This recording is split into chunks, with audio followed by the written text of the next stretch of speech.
दोस्तों, कुछ लोग सोचते हैं कि पिंडदान के बाद श्राद्ध नहीं करना चाहिए, लेकिन क्या ये सच है या सिर्फ एक भ्रम है? यही सवाल आज हम उठाने वाले हैं और इसके पीछे छिपे रहस्य को समझने की कोशिश करेंगे, क्योंकि पिंडदान और श्राद्ध दोनों ही ऐसे संस्कार हैं जिनका रिश्ता सिर्फ धर्म से नहीं बल्कि हमारे पूर्वजों की आत्मा और हमारे परिवार के सुख दुख से भी जुड़ा हुआ है। बहुत से लोग मानते हैं कि गया जी या किसी पवित्र स्थल पर एक बार पिंडदान करने के बाद पितरों को मुक्ति मिल जाती है और उसके बाद श्राद्ध करने की कोई आवश्यकता नहीं होती। लेकिन शास्त्र और पुराण क्या कहते हैं, यह जानना बेहद जरूरी है, क्योंकि आधी अधूरी जानकारी अक्सर भ्रम पैदा करती है और यही भ्रम पीढ़ी दर पीढ़ी चलता रहता है। पिंडदान का अर्थ है पिंड यानी अन्न और जल से बनी गोल आकृतियां जिन्हें पितरों की आत्मा को समर्पित किया जाता है। यह संस्कार आत्मा को शांति देने और उनकी गति सुनिश्चित करने के लिए किया जाता है।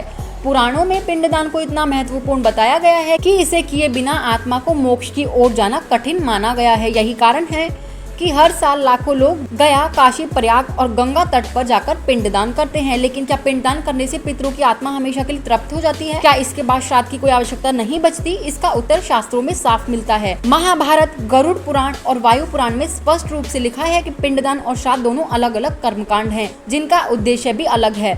पिंडदान आत्मा की गति के लिए है, जबकि श्राद्ध पितरों के निरंतर स्मरण और तृप्ति के लिए है। अगर हम इतिहास की तरफ देखें तो खुद भगवान श्री राम ने अपने पिता दशरथ जी के लिए गया में पिंडदान किया था, लेकिन उसके बाद भी हर साल श्राद्ध किया। इस उदाहरण से यह बात साबित होती है कि पिंडदान एक बार का संस्कार हो सकता है, लेकिन श्राद्ध प्रतिवर्ष करना जरूरी है ताकि पितरों की आत्मा को निरंतर तृप्ति मिलती रहे। कई बार लोग कहते हैं कि अगर पिंडदान गया में कर दिया तो पितरों को मुक्ति मिल गई, अब श्राद्ध करने की आवश्यकता नहीं है। लेकिन सोचिए, अगर आत्मा को मोक्ष मिल भी जाए तब भी क्या अपने पूर्वजों को याद करना और उनके नाम से दान पुण्य करना बंद कर देना सही होगा?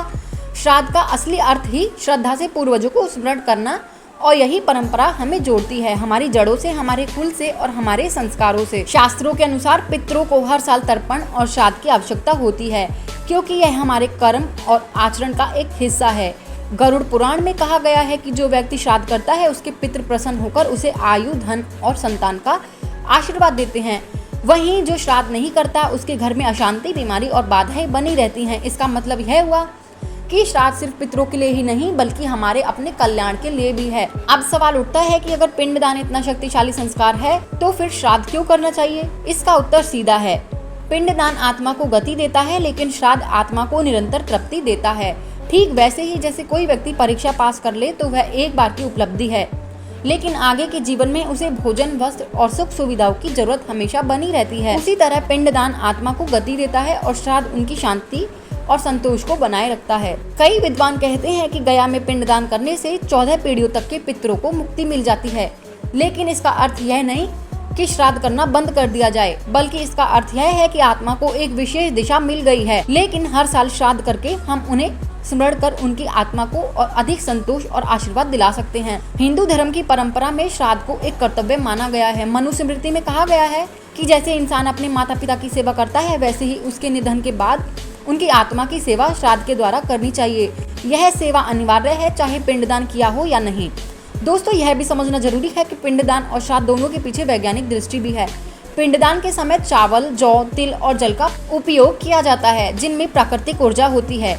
ये तत्व सकारात्मक तरंगे उत्पन्न करते हैं और वातावरण को शुद्ध करते हैं। वहीं श्राद्ध में जब भोजन ब्राह्मण या जरूरतमंदों को दिया जाता है तो उससे दया, करुणा और पुण्य की ऊर्जा बनती है और यही ऊर्जा पितरों तक पहुंचती है। अगर हम इसे मनोवैज्ञानिक दृष्टि से देखें तो श्राद्ध करना अपने पूर्वजों को याद करना है, और यह याद हमें यह एहसास कराती है कि हम अकेले नहीं हैं, हमारी जड़ें गहरी हैं और हमारा अस्तित्व पूर्वजों की वजह से है। पिंडदान भले ही एक बार का संस्कार हो, लेकिन पूर्वजों को भूल जाना उचित नहीं है। कभी कभी लोग यह भी कहते हैं कि अगर पिंडदान कर दिया तो श्राद्ध न करना भी ठीक है, क्योंकि पितरों को मुक्ति मिल चुकी है। लेकिन दोस्तों, यह सोच अधूरी है। शास्त्र स्पष्ट रूप से कहते हैं कि पिंडदान और श्राद्ध दोनों अलग अलग कर्म हैं और दोनों को करना चाहिए, तभी पितरों की आत्मा पूर्ण रूप से तृप्त होती है।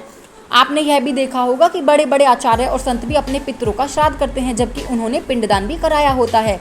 अगर पिंडदान के बाद श्राद्ध की आवश्यकता ना होती तो वो ऐसा क्यों करते? इसका मतलब यही है कि यह परंपरा हजारों सालों से चली आ रही है और इसके पीछे गहरी आध्यात्मिक सच्चाई है। अब मैं आपको एक प्राचीन कथा सुनाती हूँ। महाभारत के अनुशासन पर्व में एक प्रसंग आता है जिसमें भीष्म पितामह युधिष्ठिर से कहते हैं कि जिसने पिंडदान कर दिया उसे भी हर साल श्राद्ध करना चाहिए, क्योंकि यह न केवल पितरों के लिए बल्कि आने वाली पीढ़ियों के लिए भी कल्याणकारी है। अगर वंशज श्राद्ध करना बंद कर दे तो कुल की परंपरा टूट जाती है और पितृ क्रोधित होकर वंश पर विपत्ति लाते हैं। यहाँ तक कि गरुड़ पुराण में तो यह भी लिखा है कि जो व्यक्ति पिंडदान करता है लेकिन श्राद्ध नहीं करता, उसकी पुण्य शक्ति अधूरी रह जाती है और उसका परिवार अनेक संकटों से घिर जाता है।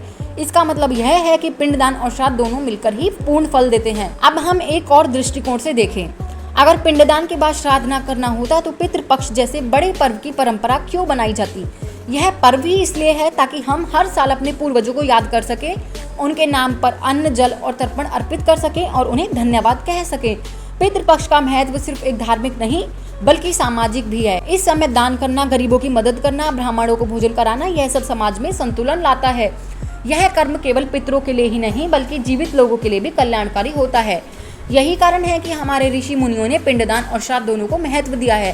अब आप सोच रहे होंगे कि फिर यह भ्रम क्यों फैला कि पिंडदान के बाद श्राद्ध नहीं करना चाहिए। तो दोस्तों, इसका कारण यह है कि लोग पिंडदान की महिमा सुनकर मान लेते हैं कि यह अंतिम संस्कार है और इसके बाद कुछ करने की आवश्यकता नहीं है। लेकिन सच्चाई यह है कि पिंडदान विशेष संस्कार है जबकि श्राद्ध नियमित संस्कार है। दोनों का अपना महत्व है और दोनों मिलकर ही पितरों की आत्मा को संतोष और मोक्ष दिलाते हैं। आज भी गया जी में आप देखेंगे कि लाखों लोग पिंडदान करने जाते हैं लेकिन घर लौटकर हर साल श्राद्ध भी करते हैं। यही परंपरा हजारों साल से चली आ रही है। अगर पिंडदान के बाद श्राद्ध की आवश्यकता नहीं होती तो यह परंपरा कब की खत्म हो गई होती। अब मैं आपको एक और रहस्य बताऊं।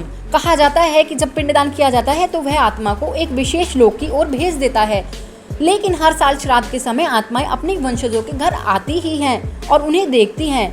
अगर उस समय उन्हें भोजन, अर्पण और तर्पण मिलता है तो वे प्रसन्न होकर आशीर्वाद देती हैं।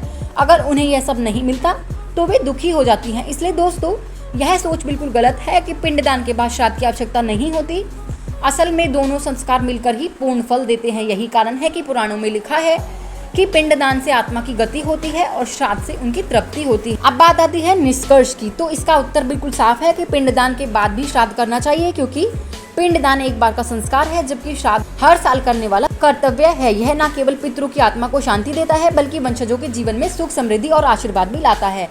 तो दोस्तों, अगर आप भी इस गलतफहमी में हैं कि आपने पिंडदान कर दिया है और आप श्राद्ध नहीं करेंगे, तो ऐसा बिल्कुल ना करें। आपको पिंडदान करने के साथ साथ हर साल श्राद्ध भी करना चाहिए। इससे आपके पितृ खुश होंगे और आपको आशीर्वाद देंगे। अगर आपने ऐसा नहीं किया तो आपके परिवार और आप पर विपत्ति की घड़ी आ सकती है। तो अब आपके हाथ में है, आपको क्या करना है। आपको वीडियो अच्छा लगा हो तो अपनी फैमिली के साथ शेयर जरूर करना ताकि उनको भी ये बात पता चल सके। अगर वीडियो अच्छा लगा हो तो लाइक करना, कमेंट करना। मिलते हैं अगली वीडियो में, तब तक के लिए जय श्री राम।